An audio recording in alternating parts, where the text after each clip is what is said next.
Mi madrastra arruinó mi vida y me dejó en la calle porque pensaba que su hijo merecía tener todas las oportunidades, el amor y el futuro que a mí me fueron negados sin piedad. Todo comenzó cuando mi papá murió. Yo tenía 11 años. Fue de repente, un infarto fulminante. Nunca me pude despedir. Una mañana simplemente no se despertó y todo cambió desde ese momento. Él era el único que me hacía sentir seguro, importante, querido. Después de eso, quedamos mi mamá y yo, solos, en una casa rentada en Colorado Springs. Aguantó un año siendo una madre increíble, fuerte, pendiente de mí. Pero después conoció a ella. A ella la voy a llamar C. Y bueno, con ella venía el paquete completo, un hijo casi de mi edad. Teta apenas se conocieron, mi mamá cambió. En poco tiempo ya estaban viviendo juntos los tres, y yo pasé a ser un mueble más en la casa. No lo digo en broma. Literalmente me sentía invisible. Antes mi mamá se acordaba de mis cosas, de que me gustaba desayunar, de cuando tenía exámenes. Después de que se mudaron ellos, todo eso se esfumó. Yo pasé a segundo plano. O tercero. Al principio pensé que estaba exagerando. Quiero decir, tenía 14 años, estaba en duelo, en plena adolescencia, y de repente tenía que compartir mi casa con un desconocido y su madre, que claramente no me quería cerca. Me repetía a mí mismo que era normal sentir celos, que ya se me iba a pasar. Pero no se me pasó. Al contrario, se fue acumulando todo y cada vez era más evidente que algo no estaba bien. C era la típica mujer que sabe cómo manipular todo a su favor. Con mi mamá era un encanto, sonrisa, voz dulce, buena onda. Pero cuando estaban solo ella, T y yo, era otra. No me gritaba ni me insultaba directamente, pero tiraba comentarios venenosos que me hacían sentir como una mierda. Cosas como Zote sí que sabe cómo organizarse, deberías aprender de él o, si te esforzaras un poquito, tal vez podrías lograr algo, como T. Siempre así, como con una sonrisa en la cara, pero bien calculado para joder. Tampoco es que te me molestara directamente, pero era un tipo creído. Se notaba que disfrutaba verme desplazado. Sabía que su mamá tenía el control de la casa y que mi mamá ya no se ponía de mi lado. Así que él se movía como si fuera el dueño del lugar. Siempre con esa actitud de yo soy mejor que tú y todos lo saben. Fueron pasando los años. Yo aguantaba lo que podía, encerrado en mi cuarto, tratando de no molestar a nadie. Me concentré en estudiar, trabajar medio tiempo en lo que fuera, ahorrar cada centavo. Mi plan era irme apenas cumpliera los 18. Y así fue. Apenas terminé el último año de secundaria, conseguí una beca parcial en un college comunitario en Denver y me largué.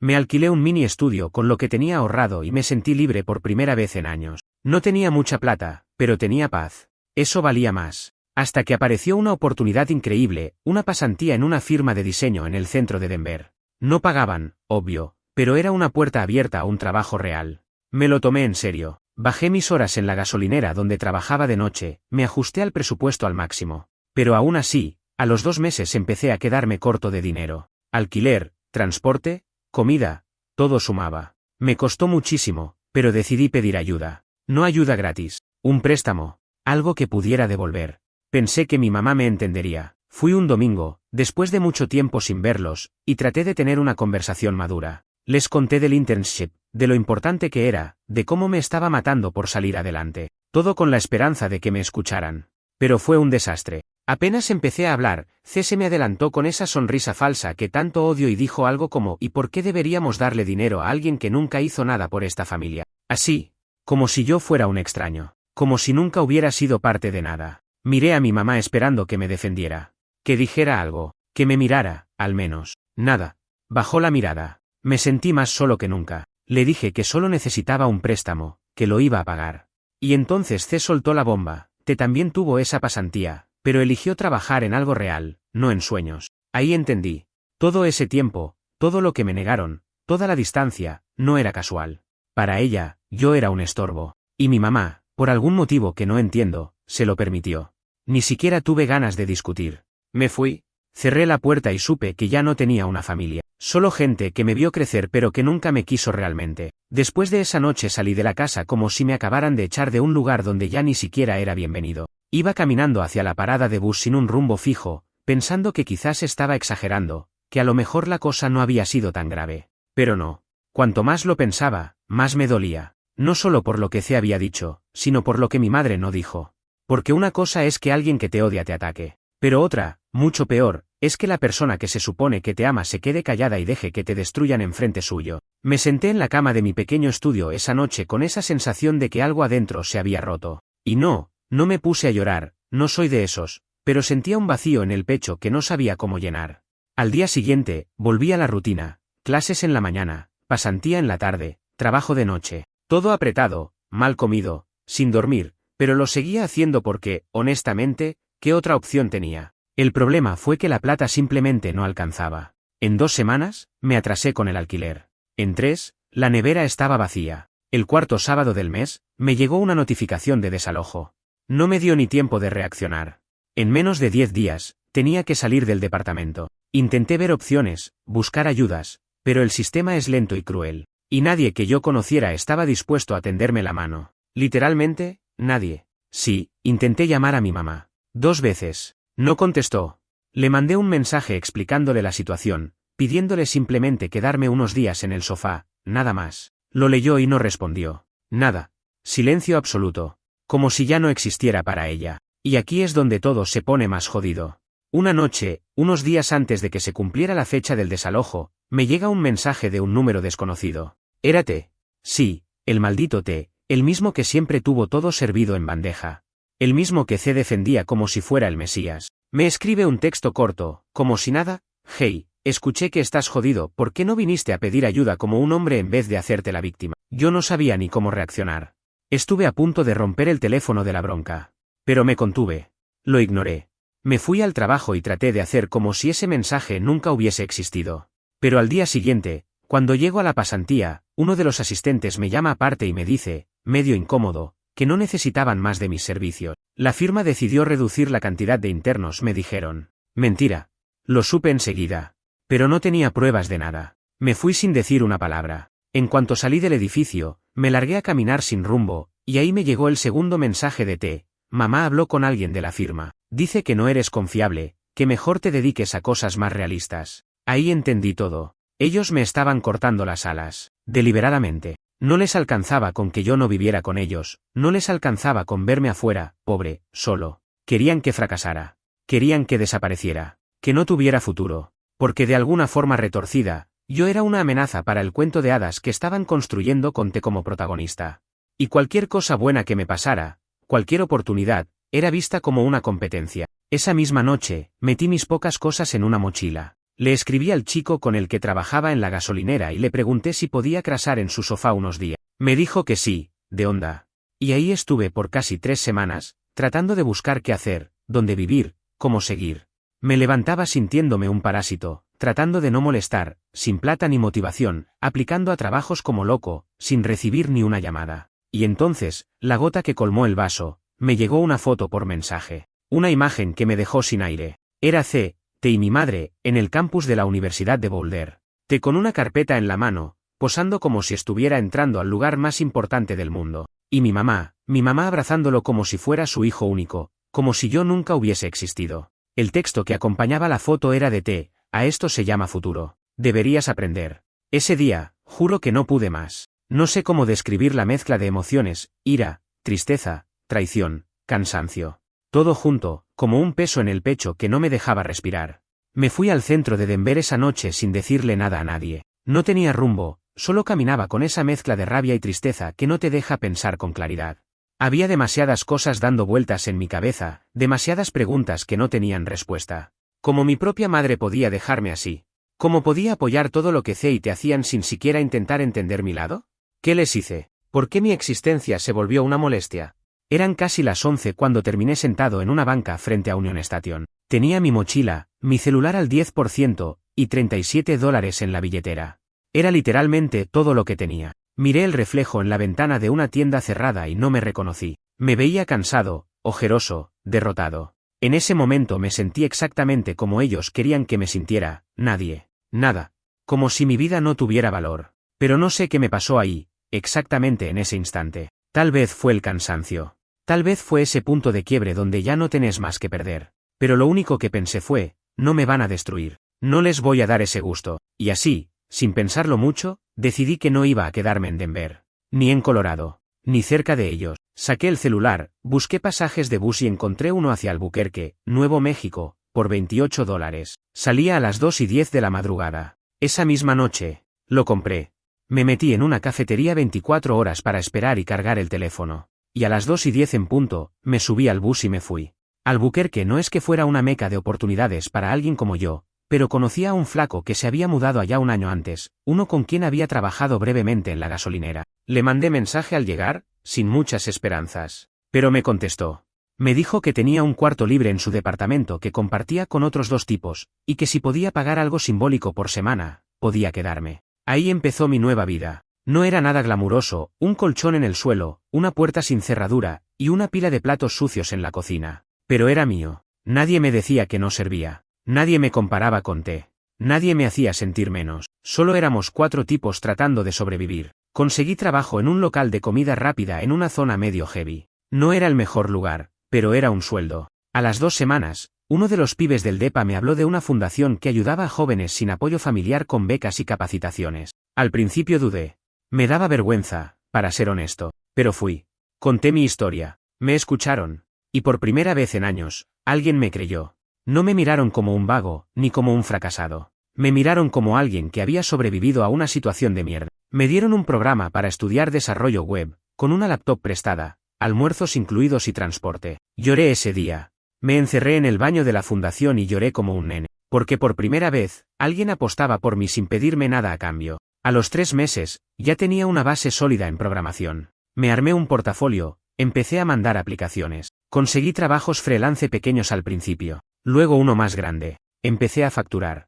Me sentía invencible, y lo mejor de todo, no necesitaba a nadie, ni a mi madre, ni a C, ni al Golden Boy de T. Pero la vida es perversa, porque justo cuando las cosas empezaban a ir bien, aparecieron. Un día estaba en el cuarto, ya con mi propia pieza, sí, me mudé de ese departamento compartido a un monoambiente chiquito pero mío, cuando me llega una solicitud de mensaje en Instagram.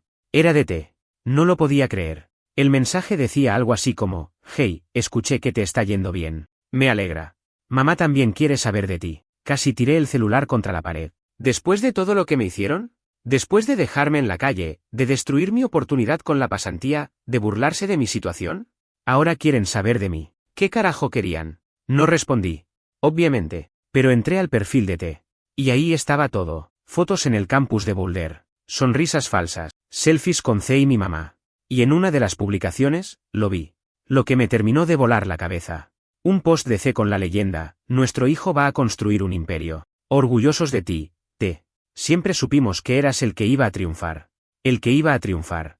Como si el otro hijo, yo, nunca hubiera existido. Esa noche, después de leer ese post, me di cuenta de que no me importaba su aprobación. No la necesitaba. Y eso, para mí, fue más liberador que cualquier éxito profesional. Por mucho tiempo viví atrapado queriendo que mi mamá me viera, que me reconociera como alguien digno, que entendiera que yo también merecía una oportunidad. Que no era menos por no ser el hijo de su nueva pareja, que no tenía que convertirme en otra versión de T para ser aceptado. Pero esa etapa había muerto en el momento en que me dejaron fuera con la puerta cerrada y el corazón hecho mierda. Y como la vida tiene ese sentido tan sarcástico de humor, una semana después me llegó un correo a la dirección que tenía asociada a mi portfolio de programación. Lo abrí, sin pensar mucho, y me congelé. El asunto era, mensaje de tu madre. Me quedé mirándolo un rato. Lo abrí. Y ahí estaba, después de más de un año de no saber nada más que indirectas a través de redes sociales. El mensaje era largo, muy largo. Me decía que había estado pensando en mí todos los días, que se sentía culpable, que se dio cuenta de cómo me había fallado, que nunca fue su intención dejarme a un lado, pero que estaba confundida y que no supo cómo manejar la situación cuando C y T entraron en su vida, que pensaba que lo hacía por el bien de todos, que creyó que yo era fuerte y que no necesitaba tanto apoyo. Tuve que releerlo 2 veces para entender si lo que decía era real o una excusa, porque confundida no explica por qué se quedó callada cuando me humillaron. Creí que eras fuerte no justifica ignorar mis mensajes cuando estaba por quedarme en la calle. Pero bueno, el mensaje seguía. Decía que había terminado separándose de C hacía unos meses, que la relación se había vuelto tóxica, que T se había ido a vivir solo y casi no hablaban, que ahora estaba sola, literalmente, que se había dado cuenta de todo cuando ya era demasiado tarde. Y la parte que más me impactó fue una frase simple, hacia el final del correo: te cambié por una idea de familia perfecta, y perdí al único hijo que me quiso de verdad. Me quedé en silencio mucho rato. No supe qué sentir. Parte de mí quería escribirle un mail lleno de rencor. Otra parte quería decirle que la perdonaba. Pero lo que hice fue nada. Cerré el correo. No lo respondí. Porque aunque esas palabras dolían, y sí, eran un intento de redención, no podían borrar todo lo que pasó. Ni lo que me costó reconstruirme desde cero. Ni los días de hambre. ni los mensajes de burla, ni la sensación de abandono que todavía me perseguía en los sueños. Seguí con mi vida. Trabajaba freelance ya con clientes estables, había podido abrir una cuenta de ahorros, y hasta tenía un par de proyectos personales que estaban empezando a levantar. No vivía con lujos, pero tenía independencia, dignidad, y algo más importante que cualquier otra cosa, respeto por mí mismo. Pero como si el universo no estuviera listo para dejarme tranquilo, unos días después de ese mail me llegó un mensaje de voz por WhatsApp. Era de un número desconocido, pero reconocí la voz al segundo. Te lo escuché una sola vez y ya me dio ganas de apagar el teléfono por una semana. En el audio decía que necesitaba hablar conmigo, que era importante, que no tenía nada que ver con mamá, que era sobre él. Dijo que estaba pasando por algo complicado, que necesitaba a alguien con quien hablar, que se había mandado una cagada grande, y que si tenía un poco de corazón, al menos lo escuchara. No contesté en ese momento, pero me dejó pensando, ¿qué carajo queríate ahora? ¿Qué necesidad tenía de buscarme, después de todo lo que me había hecho? Él fue parte directa del infierno que viví. No solo por lo que dijo o hizo, sino por cómo se alimentó del favoritismo, por cómo disfrutó verme caer, por cómo se paró sobre mí para subir más alto. Y sin embargo, algo me picaba. Curiosidad, supongo. O ganas de entender por qué carajo la gente que te destruye siempre termina volviendo cuando todo se les va al carajo. Le escribí 2 días después. Le dije, 5 minutos, nada más. Decime lo que sea que tengas que decir y no me escribas nunca más. Me respondió en segundos. Me mandó un audio. En ese audio, me dijo que su vida se había ido al carajo desde que mi mamá se fue de la casa, que C estaba enferma, que él se había tenido que hacer cargo de muchas cosas, que había tenido que dejar la universidad un semestre, que se sentía solo, perdido. Y entonces soltó lo que menos me esperaba. Me dijo que había sido C la que se encargó de hacerme perder la pasantía, que ella había llamado a la firma haciéndose pasar por una ex jefa mía y dijo que yo era irresponsable, que me drogaba, que había robado en trabajos anteriores, que todo había sido parte de un plan para proteger el camino de T. Y que él lo sabía. Escuchar ese audio de T me dejó con una mezcla de emociones que no sabía cómo ordenar. Parte de mí sentía rabia, rabia pura, como una presión en el pecho que no se iba, pero también sentía algo que no esperaba, lástima. Y eso me jodió más que el enojo. Lástima porque el tipo que me destruyó para ser el héroe de la historia estaba ahora rogando por alguien que lo escuche, porque se dio cuenta, tarde, que todo ese pedestal en el que lo pusieron era falso, frágil, una mentira sostenida por la manipulación de su madre. Y porque, a pesar de todo, seguía siendo un pendejo que no sabía estar solo sin que alguien le limpiara el camino. Pero no confundamos las cosas. Sentir lástima no es perdonar. No me malinterpreten. Yo no respondí de inmediato. Me tomé un par de días para digerir todo. Lo escuché de nuevo, analicé cada palabra, cada pausa. No era un pedido de disculpas. Era un intento desesperado de limpiar su conciencia, de lavarse las manos. Y eso lo hacía aún más repulsivo. No buscaba redención. Buscaba alivio. Como si yo tuviera que cargar con su culpa también. Pero hubo algo en ese audio que no me pude sacar de la cabeza. El hecho de que C haya llamado a la firma fingiendo ser una ex jefa. El nivel de detalle. La malicia de esa movida. Me dolía, sí, pero también me hacía sentir validado. Porque por meses pensé que había sido mi culpa perder esa oportunidad. Me culpé por no trabajar más, por no ahorrar mejor, por no prever todo lo que pasó. Y ahora sabía que no, que me lo arrebataron a propósito, que fui víctima de una conspiración absurda por parte de una mujer enferma de poder que quería asegurarse de que su hijo brillara y el mío se apagara. Me pasé horas mirando al techo esa noche, pensando en todo lo que me había costado llegar a donde estaba. El hambre, el frío, la soledad. Recordando las veces que dormí en el piso, con un abrigo viejo como almohada. Las duchas rápidas en casas ajenas. Las miradas de lástima cuando decía que estaba transitoriamente sin casa. Todo eso, por culpa de gente que se suponía que debía protegerme. Y ahí fue cuando decidí algo, no iba a dejar que esa mierda quedara en el pasado como si nada. No esta vez. Abrí una carpeta en mi computadora y empecé a juntar todo lo que tenía. Capturas de los mensajes, el audio de T, el correo de mi madre. Abrí otro archivo y empecé a escribir lo que pasó. Todo, detallado. Con fechas, nombres, eventos. No como una venganza ciega, sino como un registro. Porque si algún día me pasaba algo, si alguien cuestionaba mi historia, ahí estaría todo. Después de unos días, me llegó un nuevo correo. Esta vez, de mi madre. Era breve. Me decía que había escuchado de T lo que pasó con la pasantía. Que estaba horrorizada, que no sabía que C había llegado tan lejos, que no podía creer que no le haya dicho nada. Decía que ahora entendía muchas cosas, que entendía mi dolor, que entendía por qué desaparecí. Y ahí sí, por primera vez, pidió perdón de verdad. Me dijo, te fallé. Elegí mal. Y me perdí todo lo que podríamos haber vivido como madre e hijo. No espero que me perdones, solo quiero que sepas que me doy cuenta de todo. Ese mensaje me pegó más que los anteriores, porque se notaba que no estaba tratando de justificarse. Estaba asumiendo la culpa, sin peros, sin excusas, pero aún así, no sabía qué hacer con eso. Porque sí, era un alivio leerlo, pero no sabía si era suficiente, porque las cicatrices seguían ahí. Lo hablé con alguien, la primera persona en todo este tiempo con la que realmente me abrí, mi jefa de un proyecto freelance. Una mujer que desde el principio me trató como un profesional, que me dio confianza, y que sin saberlo, se convirtió en un tipo de figura materna, aunque no lo diría así en voz alta. Le conté todo.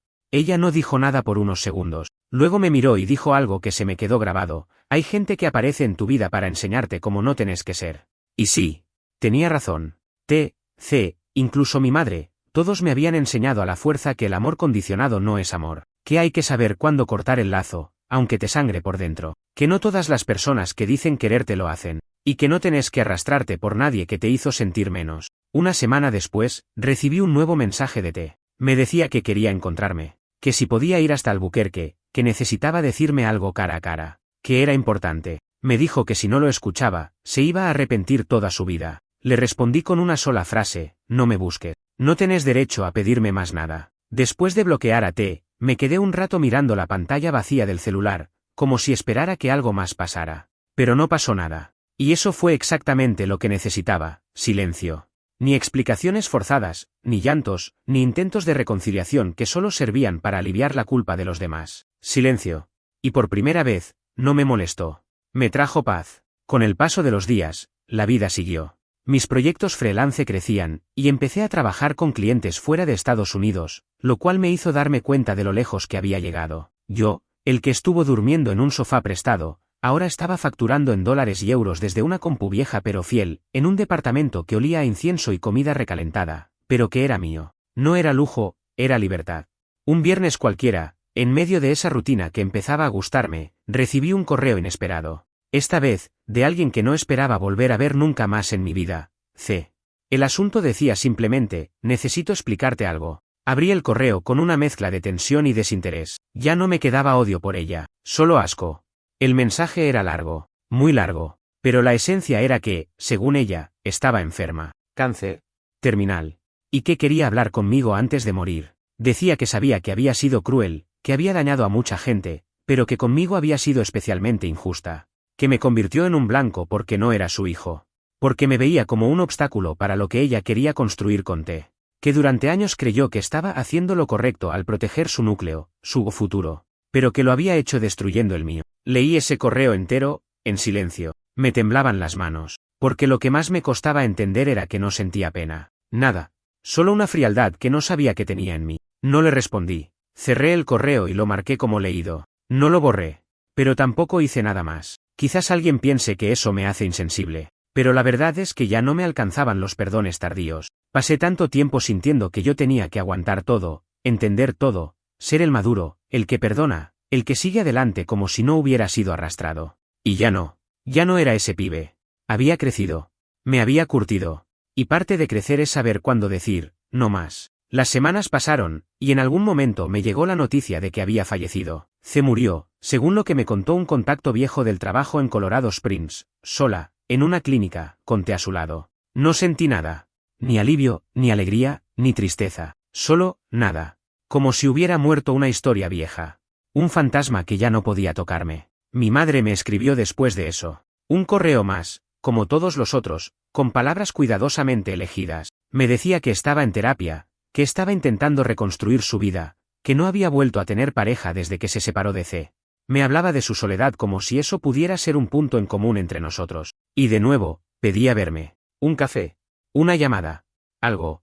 Esta vez sí respondí. Con calma. Le dije que no estaba preparado para verla. Que no sabía si alguna vez lo estaría. Que no le guardaba odio, pero que eso no era lo mismo que perdonarla. Que la herida que dejó todavía dolía, aunque estuviera cicatrizando. Le dije, literal: no me pidas que vuelva a ese lugar del que vos misma me empujaste. Y cerré el mensaje con un cuídate. No más. Pasó un año desde entonces. Me mudé. No lejos, pero suficiente como para empezar desde cero. Vivía ahora en un lugar más amplio, con ventanas grandes, más luz. Me compré una cafetera decente, una planta que todavía no maté, y una silla ergonómica que me costó un huevo pero valía cada centavo. Tenía algo parecido a una rutina. Trabajaba desde casa, hacía ejercicio, leía por las noches, y de vez en cuando salía con gente del coworking. No estaba sanado, pero estaba construyendo algo que, por primera vez, era mío de verdad. Y eso valía más que cualquier cierre emocional con gente que nunca me quiso de verdad. Un día, mientras caminaba por un mercado local, vi a una madre con su hijo. El nene tendría unos 8 años. Ella se agachaba a su nivel, le hablaba con paciencia, lo escuchaba. Se reían juntos, y se me llenaron los ojos de lágrima, porque me di cuenta de que eso era lo que siempre quise. Ser escuchado, sentirme válido, sentir que existía. Unos meses después de mudarme, recibí una carta por correo tradicional. No era algo común para mí, casi todo lo manejaba digital, así que me llamó la atención que alguien se tomara la molestia de escribir a mano, sellar un sobre y enviarlo. No tenía remitente, solo mi nombre y mi dirección. Dudé en abrirla. Parte de mí temía que fuera otro intento más de alguien del pasado tratando de meterse en mi vida. Pero la curiosidad terminó ganando. La carta era de mi madre. Era corta. Decía que no esperaba respuesta, que entendía si nunca la perdonaba, pero que aún así quería que supiera que seguía pensando en mí cada día, que no pasaba una sola semana sin arrepentirse de sus decisiones, que no buscaba que yo la consolara, ni que le dijera que todo estaba bien. Solo quería, en sus palabras, soltar algo del peso que llevaba encima. Firmaba con su nombre, sin cariño, sin frases afectuosas, sin «te quiero». Solo su nombre. La leí 2 veces y la guardé en una caja junto con el resto de cosas que representaban lo que había sido esa parte de mi vida, la historia que no me enorgullecía, pero que tampoco iba a negar. No como un trofeo, ni como un recuerdo cálido, sino como testimonio. Un recordatorio de que estuve ahí, de que sobreviví. Después de eso, no volvió a escribir. Y yo tampoco. No hubo reconciliación, ni reencuentros, solo un silencio respetuoso, necesario. Y creo que, de alguna forma retorcida, era lo más parecido a la paz que íbamos a tener. Conté nunca más supe nada. No volvió a intentar contactarme. Tampoco busqué saber de él. Lo último que supe, por gente que teníamos en común en redes que todavía no había bloqueado, fue que había vuelto a estudiar, que parecía estar más enfocado, más callado. Algunos dirían que maduró. Yo prefiero pensar que por fin se vio al espejo y no le gustó lo que vio. Pero eso ya no era mi historia. Mi historia era otra. Había empezado a salir con alguien. Alguien real. Nada serio al principio, pero distinto a cualquier cosa que hubiera tenido antes. Una chica con su propio pasado complicado, con quien no tenía que explicar todo el tiempo por qué era reservado, por qué desconfiaba, por qué a veces me perdía en mis propios silencios. Ella entendía. No porque fuera perfecta, sino porque también había pasado por lo suyo. Y en lugar de pedirme que sanara rápido, caminaba conmigo. La primera vez que le conté sobre todo lo que había pasado con mi familia, me escuchó en silencio. Cuando terminé, me dijo algo que no voy a olvidar nunca: no tenés que ser fuerte todo el tiempo. A veces sobrevivir ya es demasiado trabajo. Con ella aprendí algo que me costó años entender, que no todas las personas te van a usar, que no todas las relaciones están basadas en control o en deuda emocional, que existe el afecto sin condiciones, el respeto mutuo, el cuidado sin manipulación. Y eso, honestamente, fue más raro y poderoso que cualquier historia de redención que hubiera imaginado. Mi día a día era tranquilo, y eso ya era una victoria. Me levantaba temprano, tomaba mi café en la terraza, trabajaba algunas horas, caminaba por la ciudad cuando necesitaba despejarme. Aprendí a cocinar cosas simples pero ricas. Empecé a leer novelas otra vez. Volví a mirar películas sin sentir ese nudo en el pecho que me acompañaba cada noche durante años. Estaba solo, a veces, pero no me sentía vacío. Me sentía bien. No iba a negar que todavía tenía heridas, que había noches en las que soñaba con la casa en la que crecí, con la versión de mi madre que me abrazaba antes de dormir, con ese papá que se fue demasiado pronto y que, en mi imaginación, me habría protegido de todo lo que vino después. A veces me despertaba con el corazón acelerado, con la imagen de C gritándome cosas que nunca dijo en voz alta, pero que yo sentía igual. Pero esas noches eran cada vez menos frecuentes, y cuando venían, ya no me tumbaban. Empecé a pensar en el futuro con algo parecido a esperanza. No era una ilusión ingenua, no creía que todo iba a salir perfecto, pero ya no lo veía todo como una cuesta imposible. Por primera vez, veía opciones, caminos, posibilidades. Me inscribí en un curso más avanzado de programación, empecé a trabajar en una idea para una aplicación propia, y hasta consideré abrir una pequeña empresa con un amigo del coworking. Y sí, lo pensé más de una vez, que distinto habría sido todo si me hubieran apoyado desde el principio, si no me hubieran hecho sentir como un error, si mi madre me hubiera defendido, si C no me hubiera tratado como una amenaza, si te hubiera tenido la decencia de callarse en vez de hundirme para subir él. Pero esos sí ya no me dolían, no como antes, ahora eran simplemente eso, hipótesis. Es raro mirar hacia atrás y ver todo lo que pasó como si fuera otra vida. A veces me pasa eso, estoy en una cafetería, en el escritorio, o simplemente caminando por la calle, y de golpe me viene el recuerdo de alguna escena del pasado. De esa casa donde viví con mi madre, C.I.T. De las noches donde me encerraba en el cuarto con auriculares puestos para no escuchar las comparaciones, las indirectas, el silencio incómodo. De los días que llegaba con buenas noticias, con algo para contar, y era ignorado como si no existiera. O de esa vez, y no se me borra nunca, en que mi mamá miró al suelo en vez de mirarme cuando le pedí ayuda. Cuando me dejó en manos de personas que claramente me querían fuera. Por mucho tiempo pensé que si algún día lograba salir adelante, iba a querer venganza. Iba a querer volver y restregarles en la cara que pude, que sobreviví, que soy más fuerte que ellos, que lo que me negaron, lo conseguí por mi cuenta, que todo el daño que me hicieron, no me destruyó. Pero cuando llegó ese momento, el momento en que de verdad empecé a construir mi vida, me di cuenta de que no me hacía falta eso, que esa fantasía de se van a arrepentir cuando me vean triunfar no era real. Porque no se trata de demostrarle nada a nadie, se trata de dejar de vivir para ello. Y eso fue lo más difícil de todo, dejar de imaginarme mi vida en función de lo que me hicieron. Porque cuando sufrís traición familiar, de esa que te arranca las raíces, no solo duele, te cambia, te deja siempre a la defensiva, esperando que todos tengan una intención oculta. Te volvés duro por fuera y, sin darte cuenta, empezás a desconfiar del cariño real.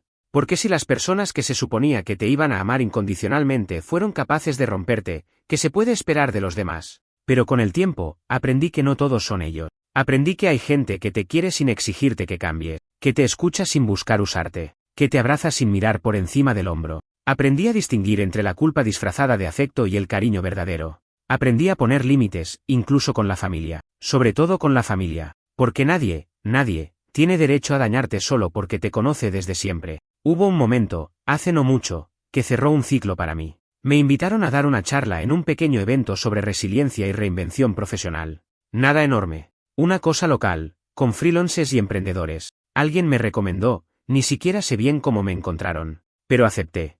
Preparé unas diapositivas, escribí algunas ideas, practiqué frente al espejo como un idiota varias noches. Y ese día, parado frente a unas 30 personas, conté mi historia. No toda. No los detalles más crudos, pero lo suficiente como para que entendieran de dónde venía. Hablé del abandono, del desarraigo, de la calle, del hambre. Pero también hablé del cambio, de la construcción. De cómo empecé con una computadora prestada y miedo hasta de respirar, y terminé teniendo clientes en 5 países y una red de gente que me respetaba. Hablé de la diferencia entre sobrevivir y vivir. Y de cómo no hay mérito en aguantar abuso, pero sí en levantarse después de haber sido destruido. Cuando terminé, hubo un aplauso que me hizo temblar las piernas. No por ego, no por orgullo, sino porque por primera vez sentí que mi historia no era solo dolor, era valor, era transformación. Después de la charla, una chica se me acercó. Me dijo que ella también había sido desplazada por su madrastra, que la habían hecho sentir invisible, que por años pensó que era culpa suya, y que escucharme le hizo entender que no estaba sola. Nos abrazamos. Fue uno de esos momentos que se te clavan en el alma, porque en su mirada reconocí al chico que yo fui. Y supe que valía la pena contar todo esto. No sé qué va a pasar más adelante. No sé si algún día tendré una familia propia, si voy a ser padre, si voy a tener una casa con un patio y un perro. Pero si llego a tenerlo, juro que no voy a repetir la historia. No voy a hacerle a nadie lo que me hicieron a mí. No voy a callar cuando vea injusticia. No voy a elegir a nadie por encima del que me necesite. Y sobre todo, no voy a dejar que alguien que ame, se sienta como yo me sentí, solo, invisible, reemplazable.